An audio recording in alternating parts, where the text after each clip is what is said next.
오늘부터 본격적으로 이 소요리 문답의 내용을 살펴보도록 하겠습니다. 책은 다 가지고 오셨나요? 예, 감사합니다. 네. 우리가 이제 가지고 있는 이 소요리 문답은 1번에서 107번까지의 질문과 답변으로 이루어져 있습니다. 몇 가지 문항이라고요? 107개, 107가지의 문항입니다. 그리고 이 질문과 대답, 이 문답은 큰 흐름과 그 안에 여러 가지 주제 안에서 이루어지고 나눠집니다. 때문에 질문들 하나하나를 살피는 것과 더불어서 지금 이 질문과 대답이 어떤 흐름과 무슨 주제 속에서 이루어지고 있는가 이것을 확인하는 것이 문답을 배우고 이해함에 있어서 도움을 줄 수 있습니다. 앞으로 내용을 살피면서 세부 주제들에 대해서는 또 말씀을 드리겠지만 큰 흐름에 대해서는 먼저 이렇게 말씀드릴 수 있을 것 같습니다. 이 소요리 문답은 크게 세 부분으로 나눌 수 있습니다. 몇 부분으로 나눌 수 있다고요? 세 부분입니다. 이 두 부분으로 나누는 책들도 있기는 한데 이 세 부분으로 말씀을 드립니다. 먼저는 1번에서 3번까지의 문답을 하나로 볼 수 있습니다. 1, 2, 3 문답을 먼저 주제로 볼 수 있는 것이지요. 이 1번에서 3번까지의 문답은 소요리 문답 전체의 전제가 되는 부분이라고 이야기할 수 있습니다. 전체에 무엇이 된다고요? 전제가 됩니다. 전제. 이 전제라고 하는 것은 어떤 이야기를 수어롭게 순조롭게 진행하기 위해서 서로가 기본적으로 공유하는 일종의 약속입니다. 만약 서로 전제가 다르다면 이 전제를 받아들이지 않는다면 이야기는 앞으로 나아갈 수가 없게 됩니다. 전제를 받아들이지 못한다면 이야기는 여기서 끝이 나는 것입니다. 우리가 가진 성경이 이와 같습니다. 창세기 1장 1절 어떻게 시작하지요? 태초에 하나님이 천지를 창조하시니라 라는 이 말씀으로 시작하지 않습니까? 성경은 그 첫 장에 가장 처음에 하나님의 존재에 대해서 논증하지 않습니다. 그저 하나님이 계시는데 이 하나님께서 태초에 온 세상을 만드셨다라는 선포와 선언으로 시작합니다. 여기에 동의하지 않는 사람은 어떻게 하겠습니까? 성경을 사서 읽어보려고 했는데 태초에 하나님이 천지를 창조하셨다. 난 안 믿는데? 라고 한다면 그 다음 이어지는 2절, 3절, 4절은 읽지 않겠지요. 마찬가지로 웨스트민스터 소요리 문답은 맨 처음 1문부터 3문까지의 이 문과 답을 전제로 삼습니다. 여기에 동의하고 받아들일 때에 그 뒤에 나오는 내용들을 또 알고 묻고 답할 수 있는 것입니다. 그리고 이어서 4번부터 38번까지의 문답입니다. 이는 하나님에 대해서 알아야 할 것을 이야기합니다. 하나님에 대해서 무엇 할 거를 말한다고요? 알아야 할 것을 이야기합니다. 하나님에 대해서 알아야 할 것입니다. 이는 다른 표현으로 사람이 하나님에 관하여 믿을 것, 사람이 하나님에 관하여 믿을 것이라고 할 수 있습니다. 무엇을 알고 무엇을 믿어야 하는지 이것에 대해서 4번부터 38번까지의 질문과 답변으로 구성되어 있습니다. 그리고 마지막으로 39번에서 107번 마지막까지의 문답입니다. 39번에서 107번까지의 문답은 하나님께서 사람에게 요구하시는 의무에 대해서 말합니다. 뭐에 대해서 말한다고요? 의무에 대해서 말합니다. 이 의무라고 하는 것은 우리가 어떻게 살아야 하는지 또 우리는 무엇을 신앙의 근거로 삼아야 하는지에 대해서 이야기를 합니다. 정리하자면 이 소요리 문답은 크게 세 부분으로 나뉘는데 1에서 3문 웨스트민스터 소요리 문답의 전제를 밝히고 4에서 38문 하나님에 대해서 알아야 할 것을 이야기한 다음 39에서 107문 하나님께서 사람에게 요구하시는 의무를 말하고 있다라고 하는 것으로 이해하시면 되겠습니다. 이제 우리가 웨스트민스터 소요리 문답을 시작한다고 할 때 뭔가 어려운 내용 또 많은 내용들이 있을 것 같아서 우리의 마음이 좀 움츠러들기도 하고 이 한 권을 다 할 수 있을까라는 그런 생각이 들기도 하는데 그러실 필요 없습니다. 함께 문답을 확인해 가시면 이거 아는 내용인데 이거 들어본 내용인데 라고 하는 것들이 나올 것이고 거기에 소요리 문답은 이제 어린이, 청소년 또 말씀이 익숙하지 않은 성인들을 대상으로 교육하기 위해 만들어진 것이기에 차근차근 보시면 어렵지 않게 다 이해하시고 따라오실 수 있으십니다. 겁먹지 마시고 부담을 내려놓으시고, 저도 설교라기보다는 강의적인 측면으로 좀 더 편하게 또 말씀을 드릴 테니까 이제 웨스트민스터 소요리 문답을 또 힘차게 시작해 보도록 하겠습니다. 제가 질문을 읽으면 이제 책에 있는 답변을 말씀해 주시면 되겠습니다. 우리 교재 8쪽을 펴보도록 하겠습니다. 교재 8쪽입니다. 제가 질문을 읽겠습니다. 사람의 첫째 되는 목적은 무엇입니까?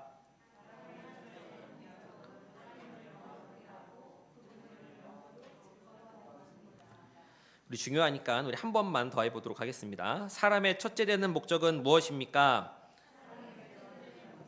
하나님을 영화롭게 하고 그분을 영원토록 즐거워하는 것입니다. 일문은 가장 중요합니다. 우리가 다른 건 외우지 못하고 다른 건 생각해내지 못하더라도 이 일문만큼은 우리가 좀 알고 좀 외울 필요가 있습니다. 왜냐하면 이 웨스트민스터 소요리 문답의 일문은 성도의 정체성을 가장 명확하게 설명해 주기 때문에 그렇습니다. 이 웨스트민스터 대요리 문답, 우리는 지금 소요리 문답을 하고 있지요. 이 대요리 문답도 이 소요리 문답과 마찬가지로 사람의 첫째 되는 목적을 묻고, 이제 소요리 대요리 같은 질문이 나옵니다. 모두 같은 질문, 사람의 첫째 되는 목적은 무엇인가라고 그렇게 묻고 있는 것입니다. 그런데 이 질문이 책마다 조금 다를 수 있습니다. 책마다 다를 수 있습니다. 이 번역하면서 어떤 책은 첫째 되는 목적이라고 이야기하기도 하고 주된 목적, 제일 되는 목적 이렇게 표현을 다르기도 합니다. 이건 앞으로 나오게 될 여러 질문들과 또 대답들에 대해서도 동일하게 적용되는 것인데, 왜 책마다 소요리 문답의 문과 답이 조금씩 다른가요? 라고 하는 이 질문에 대해서 답변을 드리자면, 이 웨스트민스터 신앙 고백은 17세기에 만들어졌습니다. 이때 사용된 영어는 오늘날의 영어로 볼 때 옛날 영어입니다. 그렇기에 이 옛날 영어가 오늘날의 언어에서 좀 다릅니다. 좀 안 쓰는 단어들도 있고 어려운 단어들도 있습니다. 그러다 보니 오늘날의 표현으로 이 옛날 영어를 번역함에 있어서 좀 여러 가지 문제가 생겼는데, 이를 번역할 때도 이 웨스트민스터 소요리 문답, 대요리 문답이라고 하는 것들이 워낙 가치 있는 문서이다 보니 그냥 평범하게 번역하지 않고 되게 말을 고풍스럽게 번역을 해놨습니다. 그래서 같은 소요리 문답을 말하는데 그 안에 문구들이 조금씩 다른 겁니다. 그러니까 사람의 첫째 되는 목적은 무엇입니까? 제일 되는 목적은 무엇입니까? 주된 목적은 무엇입니까? 이게 모두 영어로는 옛날 영어로 써진 똑같은 말이다라고 하는 것을 알고 계시면 되겠습니다.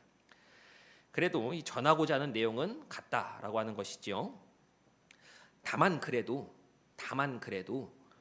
우리는 교단 헌법에, 제가 지난주에 말씀드린 것처럼 우리 웨스트민스터 소요리 문답은 이 서울제일교회 고신교단의 교리표준이라고 말씀을 드리지 않았습니까?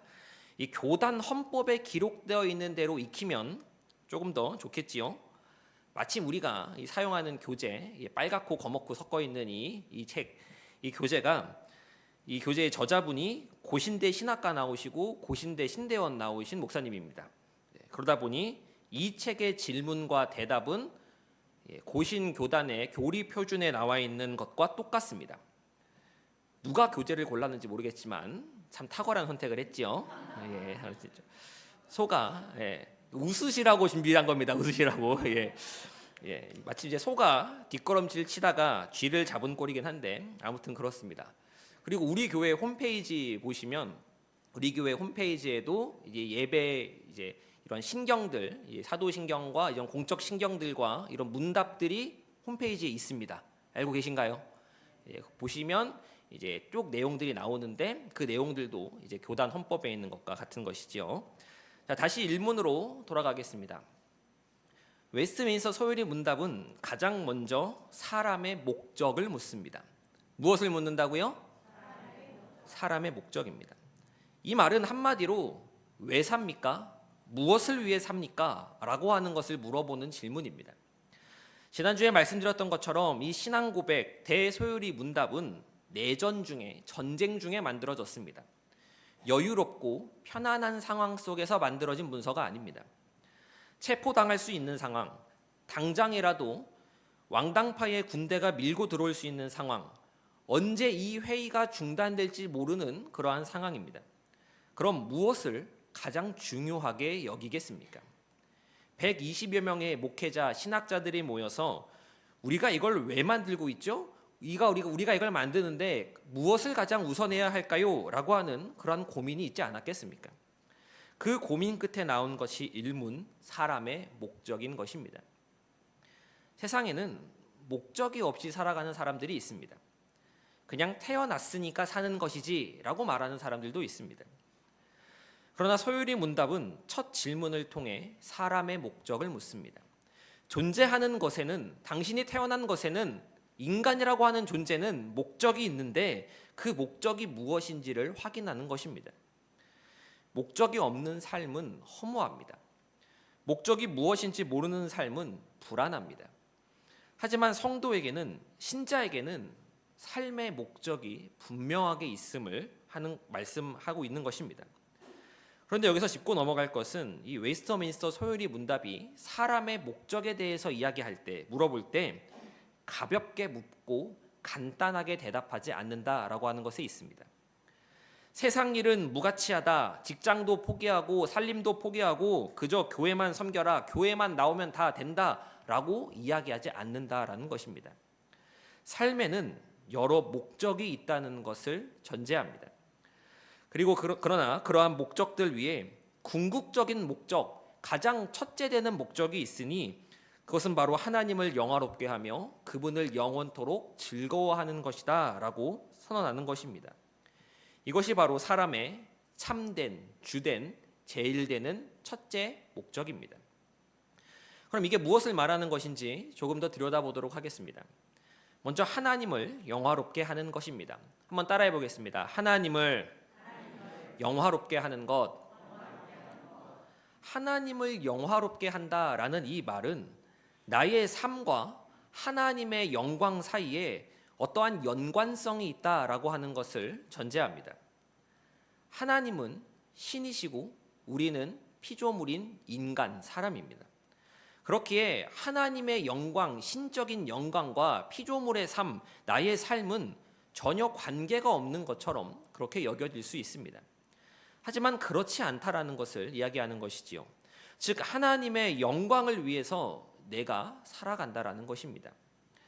하나님을 영화롭게 한다라는 것은 나의 삶의 전 영역에서 하나님만을 증거하고 드러낸다라고 하는 것을 뜻합니다.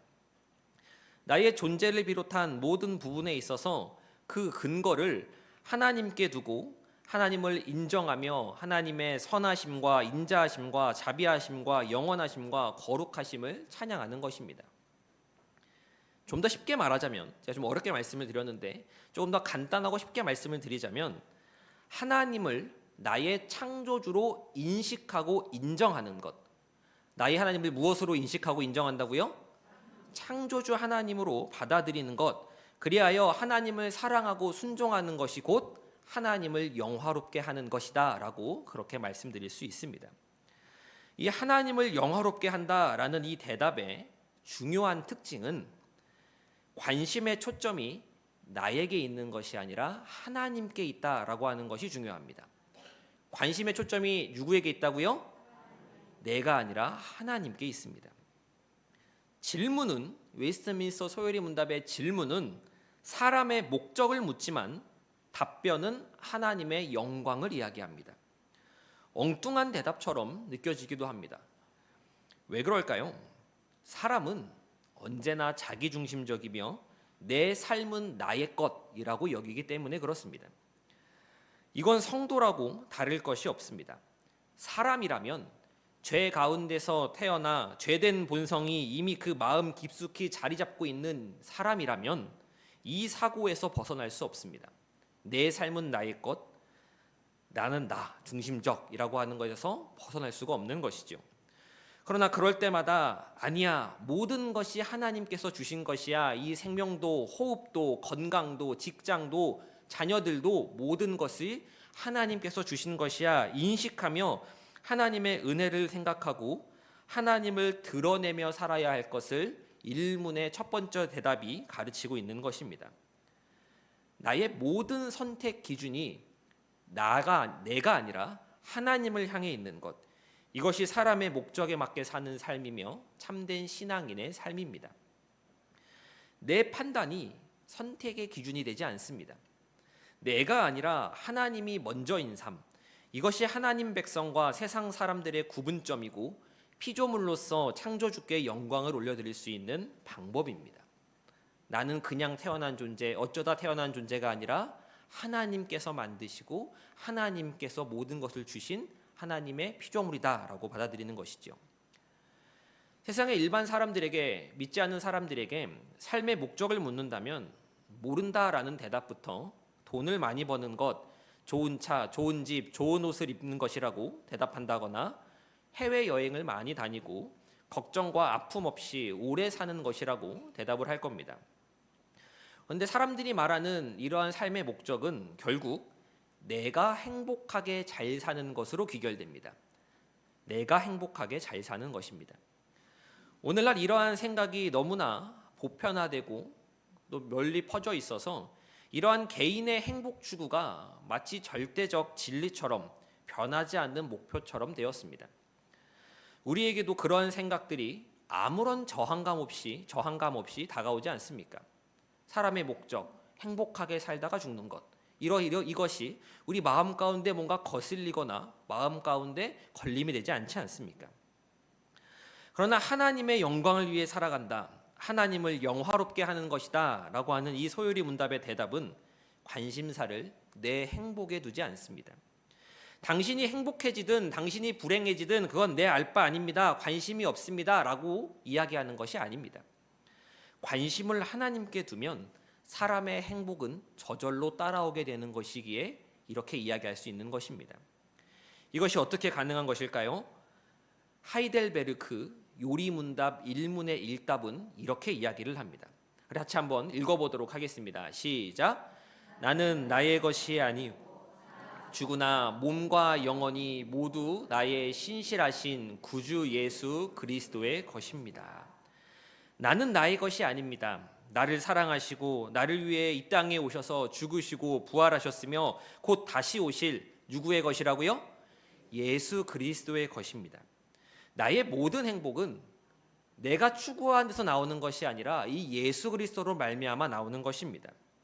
그렇기에 그리스도 안에 있고 그리스도를 따르고 그리스도를 인정할 때 사람에게 참된 행복이 임하게 되는 것입니다. 정리하겠습니다. 하나님께서는 그 스스로 이미 충만히 영화로우신 분이십니다. 우리가 그분께 영광을 돌려야만, 우리가 무엇을 해야만 그 하나님께서 더 영화로워지시는 것이 아닙니다. 사람은 결코 그분의 영화로움을 더하거나 덜할 수 없습니다. 그럼에도 우리가 하나님께 영광을 올려드리고 하나님을 영화롭게 해야 된다라고 말하는 것은 하나님께서 우리에게 그러한 모습을 원하시기 때문입니다. 하나님께 영광 돌리는 삶, 하나님을 영화롭게 하는 삶이란 우리 삶을 통하여 그 자체로 이미 영화로우신 하나님을 드러내며 사는 것임을 기억하시길 소망합니다. 다음으로 영원토록 그를 즐거워하는 것을 살펴보겠습니다. 한번 따라해 보겠습니다. 영원토록 그분을 즐거워하는 것. 이 1문의 두 번째 대답은 사람의 첫째 되는 목적이 하나님을 즐거워하는 것이라고 가르칩니다. 하나님을 즐거워한다라는 이 말이 잘 이해가 되지 않고 어떻게 보면 엉뚱하게 느껴지기도 합니다. 하나님을 즐거워한다라는 것이 무엇일까? 잘 감이 오질 않습니다. 이 하나님을 즐거워한다라는 것을 좀 간단하게 다른 표현으로 바꿔서 말씀을 드려보겠습니다. 하나님을 즐거워하는 것은 곧 하나님을 사랑하는 것과 같습니다. 무엇 하는 것과 같다고요? 하나님을 사랑하는 것입니다. 사랑하면 즐거워집니다. 우리가 사랑하는 사람, 배우자가 되었건 자식이 되었건 부모님이 되었건 이들과 무언가를 함께 할 때 우리 마음 가운데 기쁨이 있지 않습니까? 무언가를 하지 않아도 우리 가족을 생각하면, 우리 자식을 생각하면 생각만으로도 기쁘고 즐겁습니다. 벌써 저희 가정의 딸이 14개월이 되었습니다. 좀 있으면 15개월이 되는데 엄마 아빠도 알아보고 이제 말도 어느 정도 알아듣고 원하는 것과 원하지 않는 것의 의사 표현도 이제는 적잖이 합니다. 이 딸을 보고 있으면, 아니 생각만 하고 있으면 마음이 기쁘고 즐겁습니다. 딸 바보라고 하실 수 있겠지만 왜 딸을 낳아야 하는지 뭔가 이렇게 더 체감이 많이 되는 것 같습니다. 제가 이 아이를 생각하면 기쁘고 즐겁다라고 말씀드리는 것은 제가 이 아이를 그렇게 사랑하고 있기 때문일 겁니다. 이미 자녀를 길러보신 우리 성도님들께서는 제가 무슨 마음을 말하고 있는지 이미 충분히 짐작하고 계실 것입니다. 하나님을 즐거워한다라고 하는 것은 하나님과 이렇게 사랑하는 것을 말합니다. 우리가 하나님을 진정으로 사랑하게 될 때 마치 14개월 된 아기를 생각만 해도 기분이 좋고 보고 싶고 만지고 싶고 같이 있고 싶은 그때 그러한 마음처럼 그때 느낄 수 있는 이 사랑의 감정을 즐거워한다라는 말로 그렇게 표현을 한 것입니다. 여기서 하나님을 사랑한다라고 하는 것은 하나님께서 나에게 무엇을 해 주셨기 때문에, 내가 무언가를 받았기 때문에 그 보답으로 사랑하는 것이 아닙니다. 제가 14개월 된 아기한테 무엇을 받겠습니까? 상호간에 서로 무언가를 주고받고 이익이 되고 남겨지는 것이 있어서 사랑하는 것이 아니라 그저 그 존재 자체로 사랑하는 것입니다. 이것이 다른 종교에서 신을 바라보는 관점과 기독교가 다른 점입니다. 다른 종교는 결국 그 신에게 무엇을 얻을까 하여 다가가고 헌신합니다. 노력하고 덕을 쌓으면 그 신의 마음에 들게 하면 그 신이 건강이든 재물이든 복을 내려주는 관계로 신의 마음을 감동시키는 것에 주안점을 둡니다. 그러나 우리가 믿는 하나님은 그런 수준이 아니십니다. 먼저 찾아오시고 먼저 사랑하시고 먼저 은혜를 베풀어 주셨습니다. 우리는 그 사랑과 은혜에 반응하여 하나님을 사랑하는 것입니다. 하나님을 사랑하는 것이 사람의 첫째 되는 목적이라고 말하는 가르침은 일반적인 생각과는 차원이 다른 가르침입니다. 세상 그 어떤 종교나 그 어떤 철학도 사람의 목적을 이렇게 말하지 않습니다. 이제 일문의 답을 정리하도록 하겠습니다. 사람의 첫째 되는 목적은 하나님을 영화롭게 하며 그분을 영원토록 즐거워하는 것입니다. 이를 좀 더 이해하기 쉽게 표현을 바꾸어 본다면 사람의 첫째 되는 목적은 하나님을 나의 창조주로 인정하고 내 삶의 모든 영역에서 그분을 나타내는 것이며 나를 먼저 사랑해 주신 하나님을 영원토록 사랑하는 것이라고 이야기할 수 있겠습니다. 이것이 바로 사람의 목적입니다. 우리가 먹든지 마시든지 무엇을 하든지 하나님의 영광을 생각할 수 있어야 하고 어떠한 환경에서라도 하나님 사랑하기를 잊지 말아야 하는 것입니다. 그것이 인간의 사람의 목적입니다. 내가 하나님의 사랑을 먼저 받았음을 기억하며 우리의 시선을 내가 아니라 하나님께 두는 저와 서울제일교회 성도님 되시기를 간절히 소망합니다. 일문이 좀 길었습니다. 일문이 좀 길었는데 일문은 길만 합니다. 일문이 가장 중요하기 때문에 일문은 길만 합니다. 제일 중요하기에 그렇지요. 이 다른 문답들은 좀 잊으시고 또 이렇게 지나가셔도 일문과 일답은 꼭 기억하셨으면 좋겠습니다. 이제 이후부터는 좀 더 가볍게 나눠보도록 하겠습니다.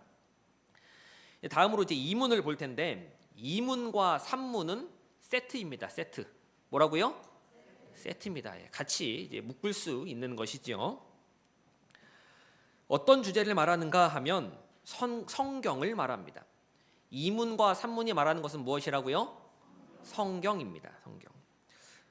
우리가 일문에서는 인간의 첫째 되는 목적을 배웠습니다.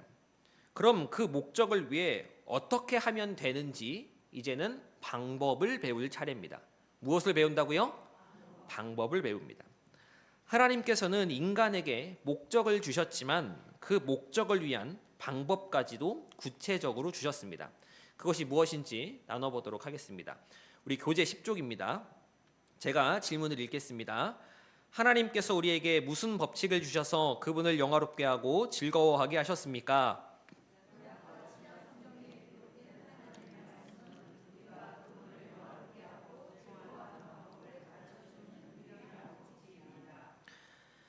앞선 일문에서 사람의 첫째 되는 목적이 무엇인지 물어봤더니 하나님을 이야기했습니다. 이제 거기에 뒤따르는 질문입니다. 그렇다면 어떻게 그렇게 할 수 있습니까? 라고 하는 것입니다.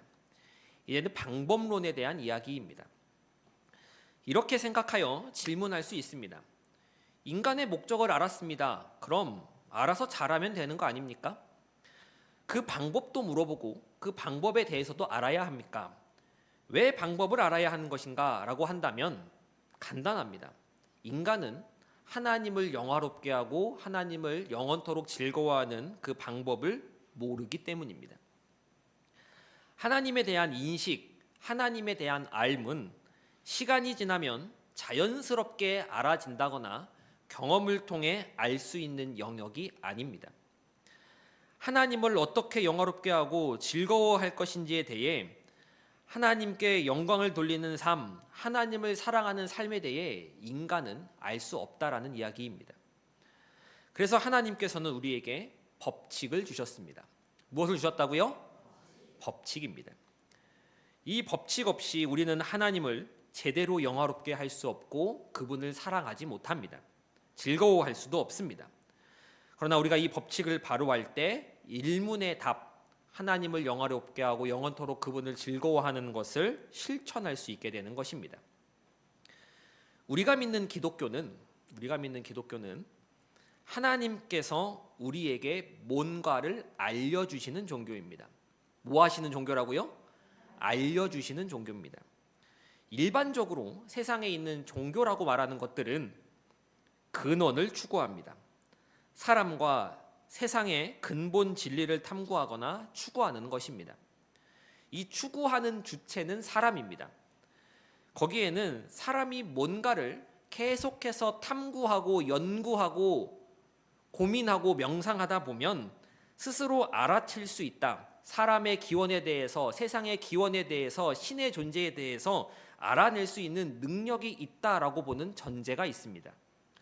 그러나 하나님은 스스로에 대해 우리에게 알려주셔야만 우리가 비로소 알 수 있는 존재이십니다. 하나님은 처음부터 인간의 영역을 초월하여 계시며 우리는 우리가 가진 한계 때문에 무한하신 하나님을 파악할 수 없는 것입니다. 이를 다시 말하면 우리 쪽에서, 인간, 사람 쪽에서 하나님을 탐구해 들어가는 방식이 불가능하다라는 말과 같습니다. 인간이 하나님을 알기 위한 유일한 방법은 하나님께서 우리에게 자신을 알게 하시는 것밖에 없습니다. 우리는 하나님께서 우리에게 설명해 주신 만큼만 하나님을 알 수 있습니다. 하나님께서는 자신을 우리에게 알려주시는 방식으로 법칙을 주신다라고 했습니다. 그 법칙을 물어보는 것이 이문입니다. 그것이 무엇입니까? 답은 하나님의 말씀이라고 합니다. 그 말씀이 어디에 있습니까? 어디에 담겨 있습니까? 구약 성경과 신약 성경에 있다라고 말합니다. 그리고 그것이 우리에게 유일한 법칙, 어떤 법칙이요? 유일한 법칙입니다. 유일한 법칙이라고 대답을 합니다. 이 법칙이라고 하는 것은 지켜야 하는 것입니다. 이렇게 해서 나를 알아라, 이렇게 해서 나를 영화롭게 하고 이렇게 해서 나를 즐거워해라 라고 그렇게 지시해 주시는 것입니다. 이것 외에는 다른 방법이 없습니다. 다른 방법이 있다고요? 없다고요? 없습니다.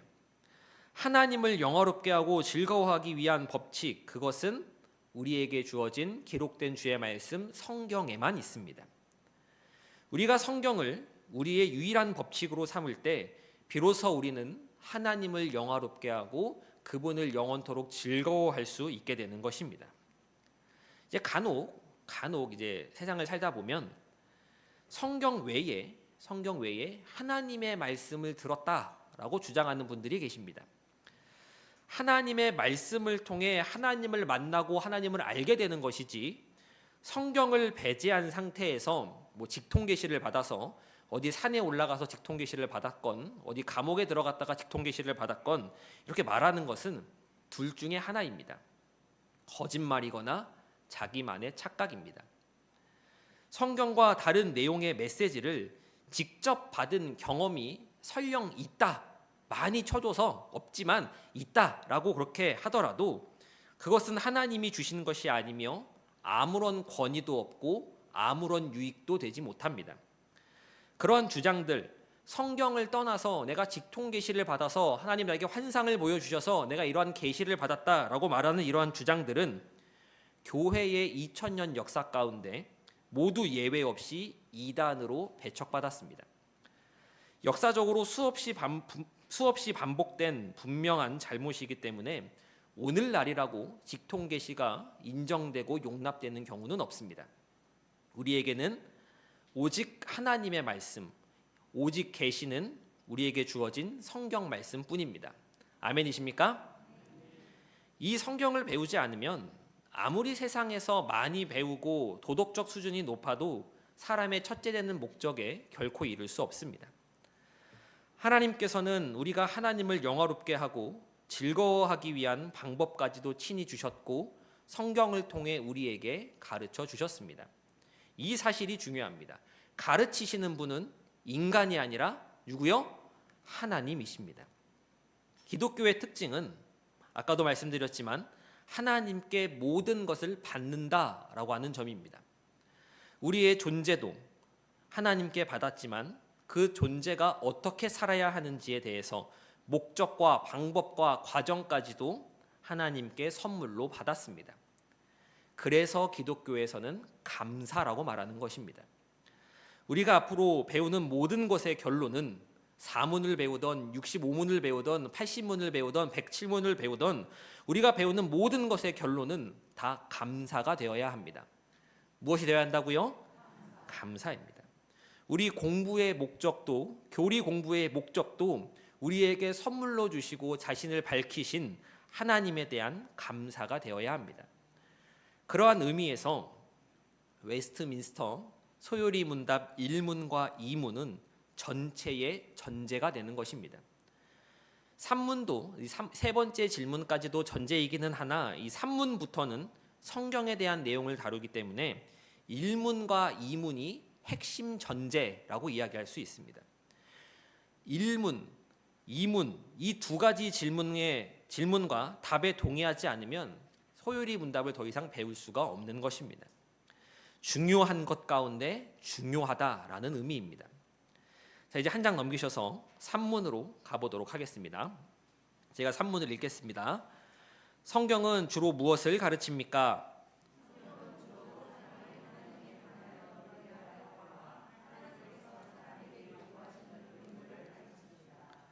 이 3문은 앞으로 진행될 소요리 문답의 개요와 같습니다. 무엇과 같다고요? 개요와 같습니다.